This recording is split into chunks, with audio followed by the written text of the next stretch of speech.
কি রে রিতা, কেমন আছিস? কোথায় যাচ্ছিস? তোর সাথে অনেক দিন পরে দেখা, বল। আমি ভালো আছি রে। আর আমি সাঁতরাগাছিতে একটা জব করি। তা তুই বল, তুই কেমন আছিস?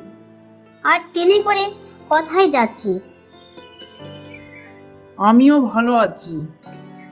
আমি হাওড়াতে একটা কাজ করি। তারপর বল, বিয়েটা কবে করছিস? তোর কেমন স্বামী চাই, মানে তোর কেমন স্বামী পছন্দ? আমার পথিবতী স্বামী চাই। পথিবতী স্বামী না হলে বিয়েই করব না। বলিস কি? আরে যদি অধিপতি না পাস? যদি না পাই তাহলে 50 লাখওয়ালা দুজন হলেও চলবে। আরে যদি 50 লাখওয়ালা দুইজন না পাস, তাহলে কি করবি?